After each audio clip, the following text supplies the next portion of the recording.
एक नया प्रश्न उठ खड़ा हुआ है। क्या मैं किसी अहंकार के कारण सर्वशक्तिमान, सर्वव्यापी तथा सर्वज्ञानी ईश्वर के अस्तित्व पर विश्वास नहीं करता हूं? मेरे कुछ दोस्त, शायद ऐसा कहकर मैं उन पर बहुत अधिकार नहीं जमा रहा हूं, मेरे साथ अपने थोड़े से संपर्क में इस निष्कर्ष पर पहुंचने के लिए उत्सुक हैं कि मैं ईश्वर के अस्तित्व को नकार कर कुछ जरूरत से ज्यादा आगे जा रहा हूं, और मेरे घमंड ने कुछ हद तक मुझे इस अविश्वास के लिए उकसाया है। मैं ऐसी कोई शेखी नहीं बघारता कि मैं मानवीय कमजोरियों से बहुत ऊपर हूं। मैं एक मनुष्य हूं और इससे अधिक कुछ नहीं। कोई भी इससे अधिक होने का दावा नहीं कर सकता। ये कमजोरी मेरे अंदर भी है। अहंकार भी मेरे स्वभाव का अंग है। अपने कामरेडों के बीच मुझे निरंकुश कहा जाता था। यहां तक कि मेरे दोस्त श्री बटुकेश्वर कुमार दत्त भी मुझे कभी कभी ऐसा कहते थे। कई मौकों पर स्वेच्छाचारी कह मेरी निंदा भी की गई। कुछ दोस्तों को शिकायत है, और गंभीर रूप से है, कि मैं अनचाहे ही अपने विचार उन पर थोपता हूं और अपने प्रस्तावों को मनवा लेता हूं। यह बात कुछ हद तक सही है। इससे मैं इनकार नहीं करता। इसे अहंकार कहा जा सकता है। जहां तक अन्य प्रचलित मतों के मुकाबले हमारे अपने मत का सवाल है, मुझे निश्चय ही अपने मत पर गर्व है, लेकिन यह व्यक्तिगत नहीं है। ऐसा हो सकता है कि यह केवल अपने विश्वास के प्रति न्यायोचित गर्व हो, और इसको घमंड नहीं कहा जा सकता। घमंड तो स्वयं के प्रति अनुचित गर्व की अधिकता है। क्या यह अनुचित गर्व है जो मुझे नास्तिकता की ओर ले गया? अथवा इस विषय का खूब सावधानी से अध्ययन करने और उस पर खूब विचार करने के बाद मैंने ईश्वर पर अविश्वास किया? मैं ये समझने में पूरी तरह से असफल रहा हूं कि अनुचित गर्व या वृथाभिमान किस तरह किसी व्यक्ति के ईश्वर में विश्वास करने के रास्ते में रोड़ा बन सकता है। किसी वास्तव में महान व्यक्ति की महानता को मैं मान्यता ना दूं, ये तभी हो सकता है जब मुझे भी थोड़ा ऐसा यश प्राप्त हो गया हो जिसके या तो मैं योग्य नहीं हूं, या मेरे अंदर वे गुण नहीं हैं जो इसके लिए आवश्यक है। यहां तक तो समझ में आता है, लेकिन ये कैसे हो सकता है कि एक व्यक्ति जो ईश्वर में विश्वास रखता हो, सहसा अपने व्यक्तिगत अहंकार के कारण उसमें विश्वास करना बंद कर दे? दो ही रास्ते संभव हैं। या तो मनुष्य अपने को ईश्वर का प्रतिद्वंद्वी समझने लगे, या वो स्वयं को ही ईश्वर मानना शुरू कर दे। इन दोनों ही अवस्थाओं में वो सच्चा नास्तिक नहीं बन सकता। पहली अवस्था में तो वो अपने प्रतिद्वंदी के अस्तित्व को नकारता ही नहीं है। दूसरी अवस्था में भी वो एक ऐसी चेतना के अस्तित्व को मानता है जो पर्दे के पीछे से प्रकृति की सभी गतिविधियों का संचालन करती है। मैं तो सर्वशक्तिमान परमात्मा के अस्तित्व से ही इनकार करता हूं। ये अहंकार नहीं है जिसने मुझे नास्तिकता के सिद्धांत को ग्रहण करने के लिए प्रेरित किया। मैं ना तो एक प्रतिद्वंद्वी हूं, ना ही एक अवतार, और ना ही स्वयं परमात्मा। इस अभियोग को अस्वीकार करने के लिए आइए तथ्यों पर गौर करें। मेरे इन दोस्तों के अनुसार दिल्ली बम केस और लाहौर षड्यंत्र केस के दौरान मुझे जो अनावश्यक यश मिला, शायद उस कारण मैं वृथाभिमानी हो गया हूं। मेरा नास्तिकतावाद कोई अभी हाल की उत्पत्ति नहीं है। मैंने तो ईश्वर पर विश्वास करना तब छोड़ दिया था जब मैं एक अप्रसिद्ध नौजवान था। कम से कम एक कॉलेज का विद्यार्थी तो ऐसे किसी अनुचित अहंकार को नहीं पाल पोस सकता जो उसे नास्तिकता की ओर ले जाए। यद्यपि मैं कुछ अध्यापकों का चहीता था तथा कुछ अन्य को मैं अच्छा नहीं लगता था, पर मैं कभी भी बहुत मेहनती अथवा पढ़ाकू विद्यार्थी नहीं रहा। अहंकार जैसी भावना में फंसने का कोई मौका ही न मिल सका। मैं तो एक बहुत लज्जालू स्वभाव का लड़का था, जिसकी भविष्य के बारे में कुछ निराशावादी प्रकृति थी। मेरे बाबा, जिनके प्रभाव में मैं बड़ा हुआ, एक रूढ़िवादी आर्य समाजी हैं। एक आर्य समाजी और कुछ भी हो, नास्तिक नहीं होता। अपनी प्राथमिक शिक्षा पूरी करने के बाद मैंने डीएवी स्कूल लाहौर में प्रवेश लिया और पूरे 1 साल उसके छात्रावास में रहा। वहां सुबह और शाम की प्रार्थना के अतिरिक्त मैं घंटों गायत्री मंत्र जपा करता था। उन दिनों में पूरा भक्त था। बाद में मैंने अपने पिता के साथ रहना शुरू किया। जहां तक धार्मिक रूढ़िवादिता का प्रश्न है, वो एक उदारवादी व्यक्ति हैं। उन्हीं की शिक्षा से मुझे स्वतंत्रता के ध्येय के लिए अपने जीवन को समर्पित करने की प्रेरणा मिली। किंतु वे नास्तिक नहीं हैं। उनका ईश्वर में दृढ़ विश्वास है। वे मुझे प्रतिदिन पूजा प्रार्थना के लिए प्रोत्साहित करते रहते थे। इस प्रकार से मेरा पालन पोषण हुआ। असहयोग आंदोलन के दिनों में राष्ट्रीय कॉलेज में प्रवेश लिया। यहां आकर ही मैंने सारी धार्मिक समस्याओं, यहां तक कि ईश्वर के अस्तित्व के बारे में उदारतापूर्वक सोचना, विचारना तथा उसकी आलोचना करना शुरू किया। पर अभी भी मैं पक्का आस्तिक था। उस समय तक मैं अपने लंबे बाल रखता था। यद्यपि मुझे कभी भी सिख या अन्य धर्मों की पौराणिकता और सिद्धांतों में विश्वास न हो सका था, किंतु मेरी ईश्वर के अस्तित्व में दृढ़ निष्ठा थी। बाद में मैं क्रांतिकारी पार्टी से जुड़ा। वहां जिस पहले नेता से मेरा संपर्क हुआ, वे तो पक्का विश्वास न होते हुए भी ईश्वर के अस्तित्व को नकारने का साहस ही नहीं कर सकते थे।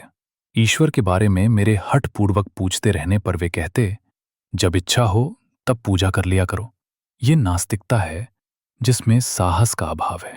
दूसरे नेता जिनके मैं संपर्क में आया, पक्के श्रद्धालु आदरणीय कामरेड शचीन्द्र नाथ सान्याल, आजकल काकोरी षड्यंत्र केस के सिलसिले में आजीवन कारावास भोग रहे हैं।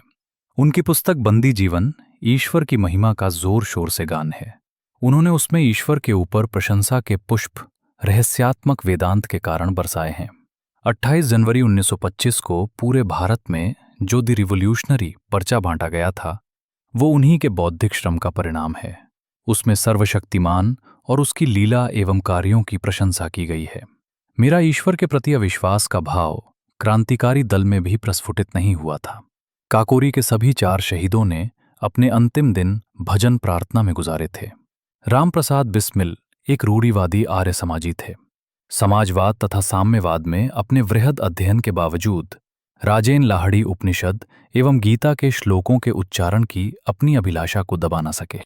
मैंने उन सब में सिर्फ एक ही व्यक्ति को देखा जो कभी प्रार्थना नहीं करता था और कहता था, दर्शन शास्त्र मनुष्य की दुर्बलता अथवा ज्ञान के सीमित होने के कारण उत्पन्न होता है।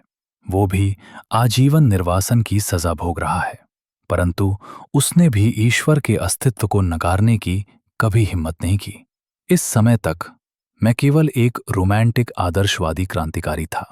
अब तक हम दूसरों का अनुसरण करते थे, अब अपने कंधों पर जिम्मेदारी उठाने का समय आया था। ये मेरे क्रांतिकारी जीवन का एक निर्णायक बिंदु था। अध्ययन की पुकार मेरे मन के कलियारों में गूंज रही थी। विरोधियों द्वारा रखे गए तर्कों का सामना करने योग्य बनने के लिए अध्ययन करो। अपने मत के पक्ष में तर्क देने के लिए सक्षम होने के वास्ते पढ़ो। मैंने पढ़ना शुरू कर दिया। इससे मेरे पुराने विचार व विश्वास अद्भुत रूप से परिष्कृत हुए। रोमांस की जगह गंभीर विचारों ने ले ली। न और अधिक रहस्यवाद, न ही अंधविश्वास। यथार्थवाद हमारा आधार बना। मुझे विश्व क्रांति के अनेक आदर्शों के बारे में पढ़ने का खूब मौका मिला। मैंने अराजकतावादी नेता बाकुनिन को पढ़ा, कुछ साम्यवाद के पिता मार्क्स को, किंतु अधिक लेनिन, त्रास्की व अन्य लोगों को पढ़ा जो अपने देश में सफलतापूर्वक क्रांति लाए थे। ये सभी नास्तिक थे। बाद में मुझे निर्लम स्वामी की पुस्तक सहज ज्ञान मिली। इसमें रहस्यवादी नास्तिकता थी। 1926 के अंत तक मुझे इस बात का विश्वास हो गया कि एक सर्वशक्तिमान परमात्मा की बात, जिसने ब्रह्मांड का सृजन, दिग्दर्शन और संचालन किया, एक कोरी बकवास है। मैंने अपने इस अविश्वास को प्रदर्शित किया। मैंने इस विषय पर अपने दोस्तों से बहस की। मैं एक घोषित नास्तिक हो चुका था। मई 1927 में मैं लाहौर में गिरफ्तार हुआ। रेलवे पुलिस हवालात में मुझे 1 महीना काटना पड़ा।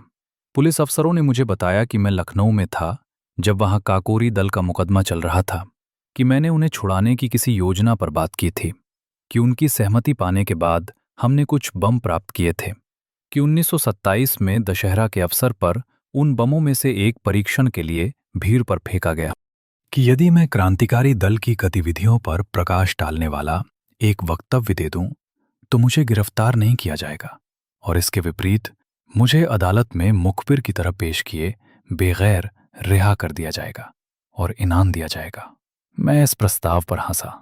ये सब बेकार की बात थी। हम लोगों की भांति विचार रखने वाले अपनी निर्दोष जनता पर बम नहीं फेंका करते।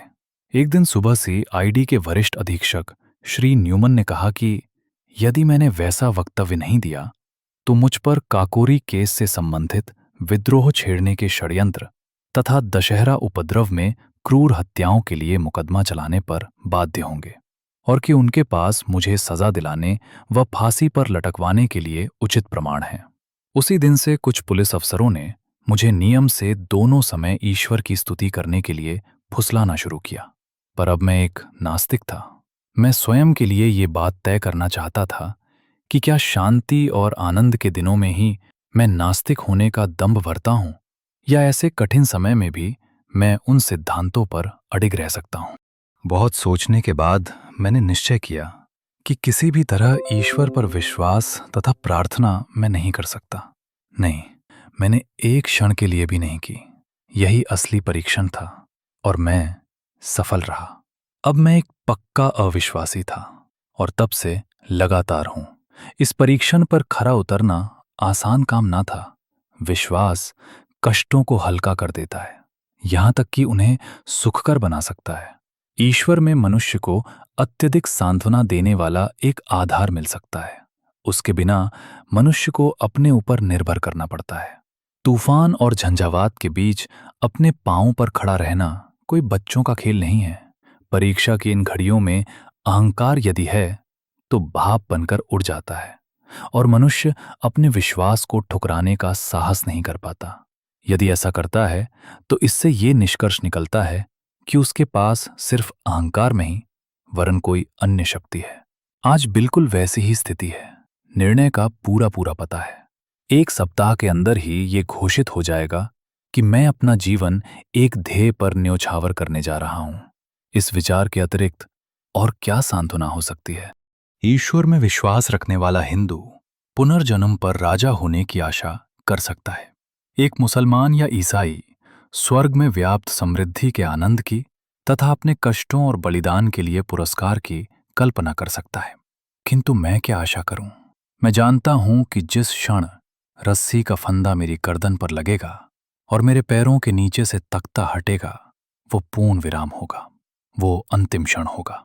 मैं या मेरी आत्मा सब वहीं समाप्त हो जाएगी। आगे कुछ न रहेगा।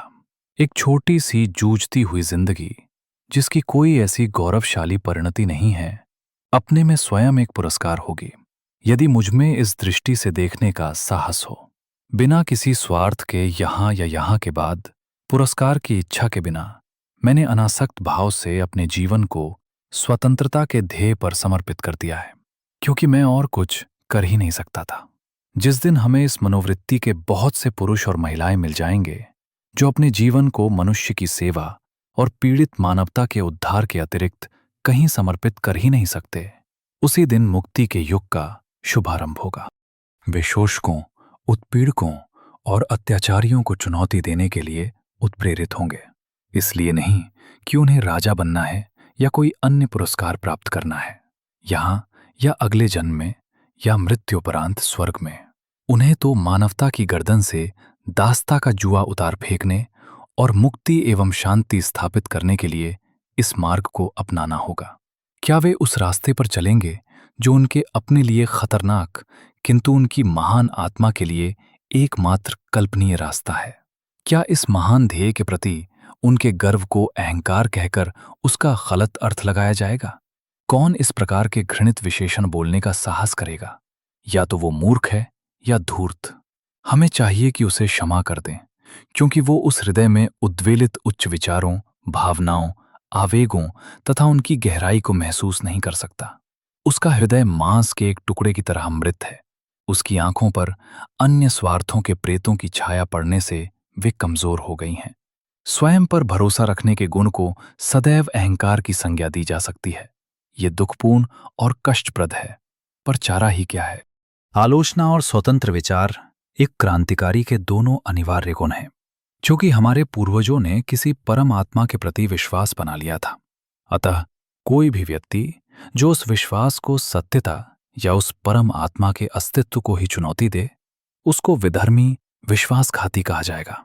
यदि उसके तर्क इतने अकाट्य हैं कि उनका खंडन वितर्क द्वारा नहीं हो सकता, और उसकी आस्था इतनी प्रबल है कि उसे ईश्वर के प्रकोप से होने वाली विपत्तियों का भय दिखाकर दबाया नहीं जा सकता, तो उसकी ये कहकर निंदा की जाएगी कि वो वृथाभिमानी है। ये मेरा अहंकार नहीं था जो मुझे नास्तिकता की ओर ले गया। मेरे तर्क का तरीका संतोषप्रद सिद्ध होता है या नहीं, इसका निर्णय मेरे पाठकों को करना है, मुझे नहीं। मैं जानता हूं कि ईश्वर पर विश्वास ने आज मेरा जीवन आसान और मेरा बोझ हल्का कर दिया होता। उस पर मेरे अविश्वास ने सारे वातावरण को अत्यंत शुष्क बना दिया है। थोड़ा सा रहस्यवाद इसे कवित्वमय बना सकता है। किंतु मेरे भाग्य को किसी उन्माद का सहारा नहीं चाहिए। मैं यथार्थवादी हूं। मैं अंततः प्रकृति पर विवेक की सहायता से विजय चाहता हूं। इस ध्येय में मैं सदैव सफल नहीं हुआ हूं। प्रयास करना मनुष्य का कर्तव्य है। सफलता तो संयोग तथा वातावरण पर निर्भर है।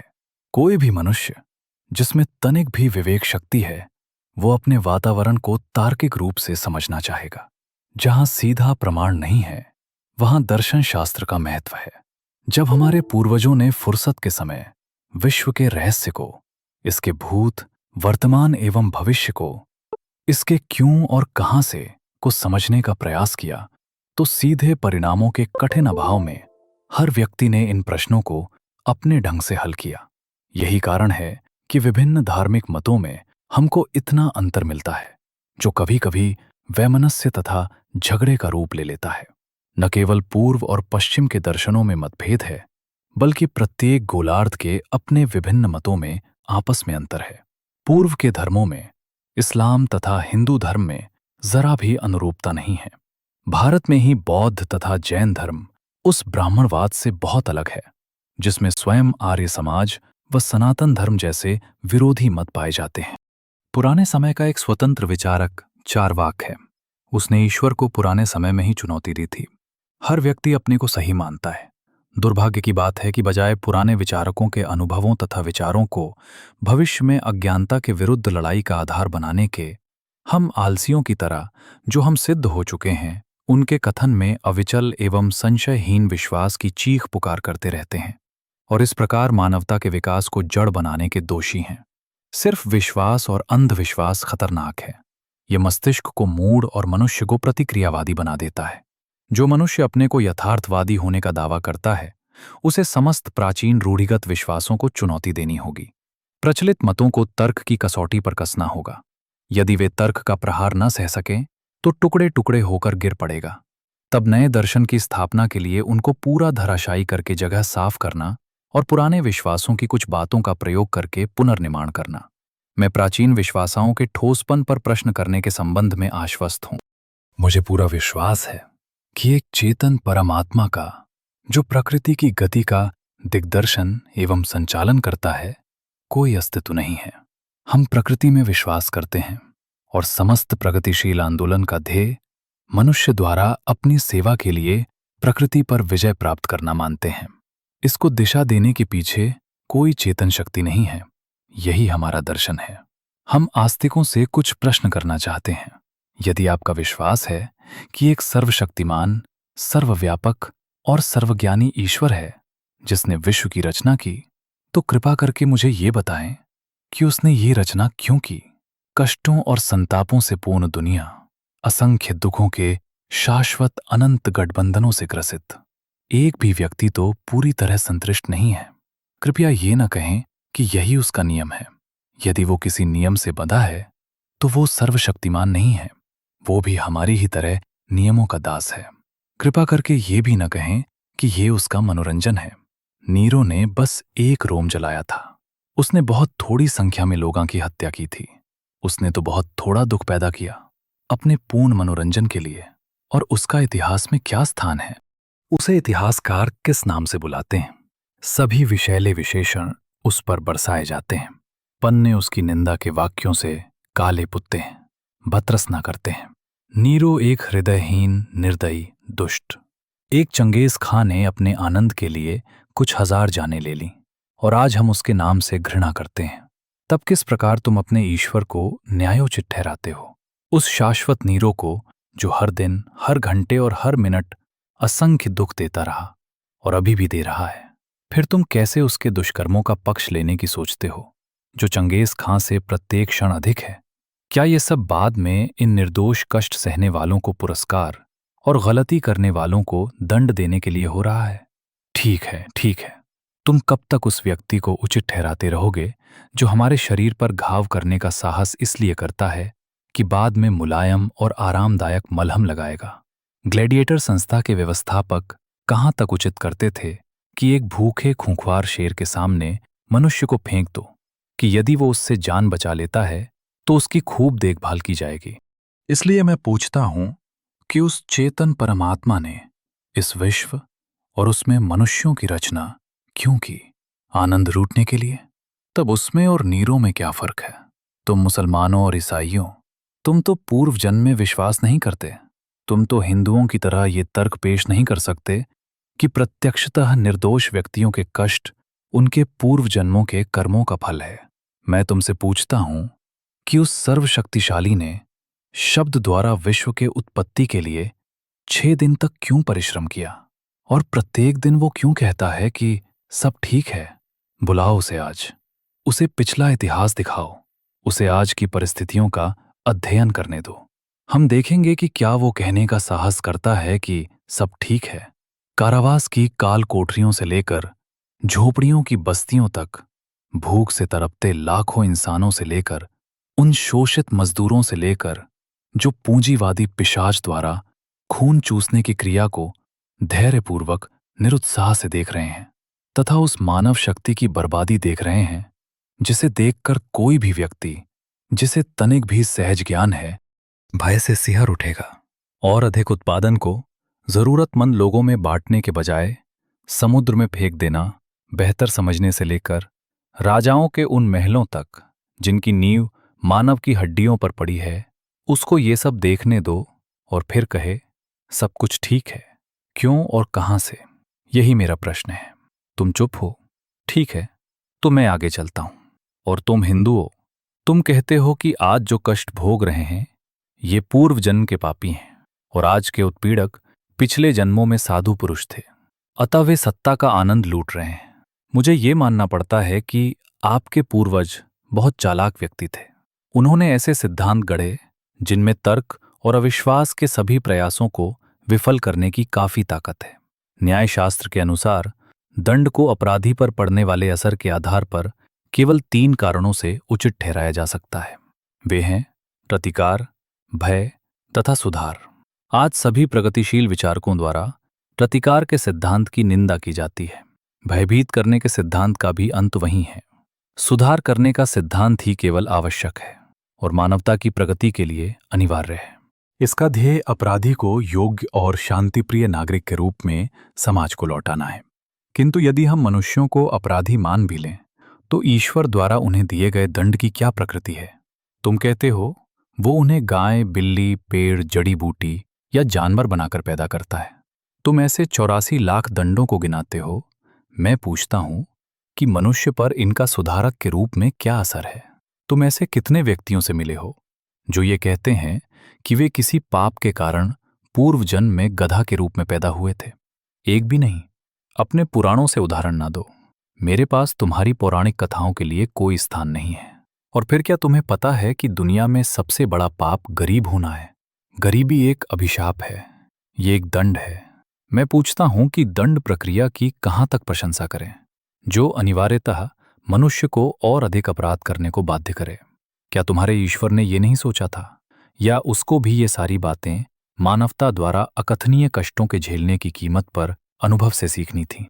तुम क्या सोचते हो, किसी गरीब या अनपढ़ परिवार जैसे एक चमार या मेहतर के यहां पैदा होने पर इंसान का क्या भाग्य होगा? चूंकि वो गरीब है इसलिए पढ़ाई नहीं कर सकता। वो अपने साथियों से तिरस्कृत एवं परित्यक्त रहता है, जो ऊंची जाति में पैदा होने के कारण अपने को ऊंचा समझते हैं।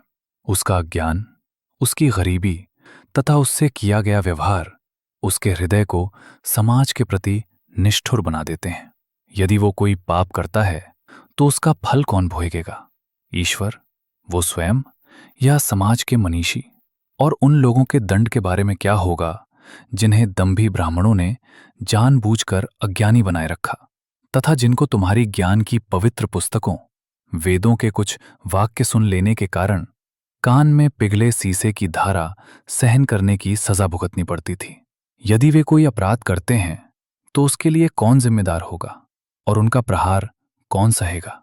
मेरे प्रिय दोस्तों, ये सिद्धांत विशेषाधिकार युक्त लोगों के आविष्कार हैं। ये अपनी हथियाई हुई शक्ति, पूंजी तथा उच्चता को इन सिद्धांतों के आधार पर सही ठहराते हैं। अपटान सिंक्लेयर ने लिखा था कि मनुष्य को बस अमृत में विश्वास दिला दो और उसके बाद उसकी सारी संपत्ति लूट लो। वो बगैर बड़बड़ाए इस कार्य में तुम्हारी सहायता करेगा।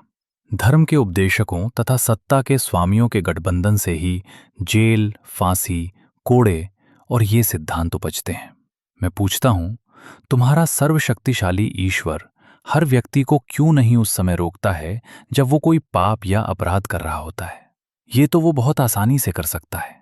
उसने क्यों नहीं लड़ाकू राजाओं की लड़ने की उग्रता को समाप्त किया और इस प्रकार विश्व युद्ध द्वारा मानवता पर पड़ने वाली विपत्तियों से उसे बचाया? उसने अंग्रेजों के मस्तिष्क में भारत को मुक्त कर देने की भावना क्यों नहीं पैदा की? वो क्यों नहीं पूंजीपतियों के हृदय में ये परोपकारी उत्साह भर देता कि वे उत्पादन के साधनों पर अपना व्यक्तिगत संपत्ति का अधिकार त्याग दें और इस प्रकार केवल संपूर्ण श्रमिक समुदाय वरन समस्त मानव समाज को पूंजीवादी बेड़ियों से मुक्त करें? आप समाजवाद की व्यावहारिकता पर तर्क करना चाहते हैं। मैं इसे आपके सर्वशक्तिमान पर छोड़ देता हूं कि वो लागू करें। जहां तक सामान्य भलाई की बात है, लोग समाजवाद के गुणों को मानते हैं। वे इसके व्यावहारिक ना होने का बहाना लेकर इसका विरोध करते हैं। परमात्मा को आने दो और वो चीज को सही तरीके से कर दे। अंग्रेजों की हुकूमत यहां इसलिए नहीं है कि ईश्वर चाहता है, बल्कि इसलिए कि उनके पास ताकत है और हम में उनका विरोध करने की हिम्मत नहीं। वे हमको अपने प्रभुत्व में ईश्वर की मदद से नहीं रखे हैं, बल्कि बंदूकों, राइफलों, बम और गोलियों, पुलिस और सेना के सहारे। ये हमारी उदासीनता है कि वे समाज के विरुद्ध सबसे निंदनीय अपराध, एक राष्ट्र का दूसरे राष्ट्र द्वारा अत्याचारपूर्ण शोषण सफलतापूर्वक कर रहे हैं। कहाँ है ईश्वर? क्या वो मनुष्य जाति के इन कष्टों का मजा ले रहा है? एक नीरो, एक चंगेज, उसका नाश हो। क्या तुम मुझसे पूछते हो कि मैं इस विश्व की उत्पत्ति तथा मानव की उत्पत्ति की व्याख्या कैसे करता हूं? ठीक है, मैं तुम्हें बताता हूं। चार्ल्स डार्विन ने इस विषय पर कुछ प्रकाश डालने की कोशिश की है। उसे पढ़ो। ये एक प्रकृति की घटना है। विभिन्न पदार्थों के निहारिका के आकार में आकस्मिक मिश्रण से पृथ्वी बनी। कब? इतिहास देखो। इसी प्रकार की घटना से जंतु पैदा हुए और एक लंबे दौर में मानव। डार्विन की जीव की उत्पत्ति पढ़ो और तदुपरांत सारा विकास मनुष्य द्वारा प्रकृति के लगातार विरोध और उस पर विजय प्राप्त करने की चेष्टा से हुआ। ये इस घटना की संभवतः सबसे सूक्ष्म व्याख्या है। तुम्हारा दूसरा तर्क ये हो सकता है कि क्यों एक बच्चा अंधा या लंगड़ा पैदा होता है? क्या ये उसके पूर्व जन्म में किए गए कार्यों का फल नहीं है? जीव विज्ञान वेत्ताओं ने इस समस्या का वैज्ञानिक समाधान निकाल लिया है। अवश्य ही तुम एक और बचकाना प्रश्न पूछ सकते हो, यदि ईश्वर नहीं है तो लोग उसमें विश्वास क्यों करने लगे? मेरा उत्तर सूक्ष्म तथा स्पष्ट है। जिस प्रकार वे प्रेतों तथा दुष्ट आत्माओं में विश्वास करने लगे। अंतर केवल इतना है कि ईश्वर में विश्वास विश्वव्यापी है और दर्शन अत्यंत विकसित।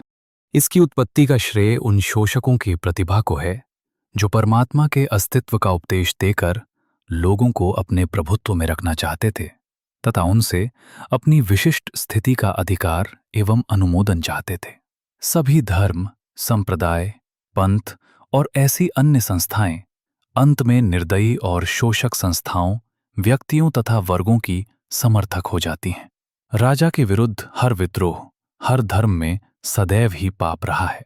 मनुष्य की सीमाओं को पहचानने पर, उसकी दुर्बलता व दोष को समझने के बाद, परीक्षा की घड़ियों में मनुष्य को बहादुरी से सामना करने के लिए उत्साहित करने, सभी खतरों को पुरुषत्व के साथ झेलने तथा संपन्नता एवं ऐश्वर्य में उसके विस्फोट को बांधने के लिए ईश्वर के काल्पनिक अस्तित्व की रचना हुई। अपने व्यक्तिगत नियमों तथा अभिभावकीय उदारता से पूर्ण ईश्वर की बढ़ा चढ़ाकर कल्पना एवं चित्रण किया गया। जब उसकी उग्रता तथा व्यक्तिगत नियमों की चर्चा होती है तो उसका उपयोग एक भय दिखाने वाले के रूप में किया जाता है, ताकि कोई मनुष्य समाज के लिए खतरा न बन जाए। जब उसके अभिभावक गुणों की व्याख्या होती है तो उसका उपयोग एक पिता, माता, भाई, बहन, दोस्त तथा सहायक की तरह किया जाता है। जब मनुष्य अपने सभी दोस्तों द्वारा विश्वासघात तथा त्याग देने से अत्यंत क्लेश में हो, तब उसे इस विचार से सांत्वना मिल सकती है कि एक सदा सच्चा दोस्त उसकी सहायता करने को है, उसको सहारा देगा तथा वो सर्वशक्तिमान है और कुछ भी कर सकता है।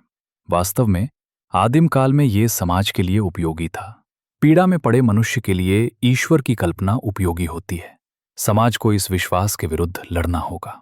मनुष्य जब अपने पैरों पर खड़ा होने का प्रयास करता है तथा यथार्थवादी बन जाता है, तब उसे श्रद्धा को एक ओर फेंक देना चाहिए और उन सभी कष्टों, परेशानियों का पुरुषत्व के साथ सामना करना चाहिए जिनमें परिस्थितियां उसे पटक सकती हैं। यही आज मेरी स्थिति है। ये मेरा अहंकार नहीं है मेरे दोस्त, ये मेरे सोचने का तरीका है जिसने मुझे नास्तिक बनाया है। ईश्वर में विश्वास और रोज बरोज की प्रार्थना को मैं मनुष्य के लिए सबसे स्वार्थी और गिरा हुआ काम मानता हूं। मैंने उन नास्तिकों के बारे में पढ़ा है जिन्होंने सभी विपदाओं का बहादुरी से सामना किया। अतः मैं भी एक पुरुष की भांति फांसी के फंदे की अंतिम घड़ी तक सिर ऊंचा किए खड़ा रहना चाहता हूं। हमें देखना है कि मैं कैसे निभा पाता हूं।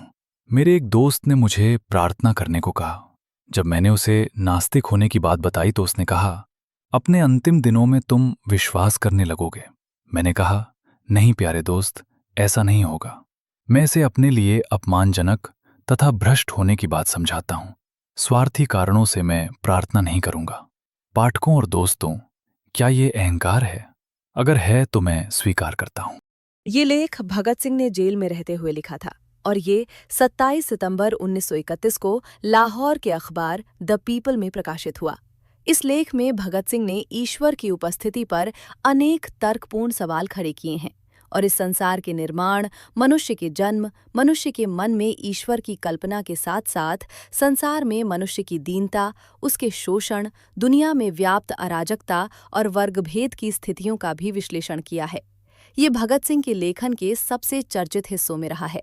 स्वतंत्रता सेनानी बाबा रणधीर सिंह 1930 से 31 के बीच लाहौर के सेंट्रल जेल में कैद थे। वे एक धार्मिक व्यक्ति थे जिन्हें ये जानकर बहुत कष्ट हुआ कि भगत सिंह का ईश्वर पर विश्वास नहीं है।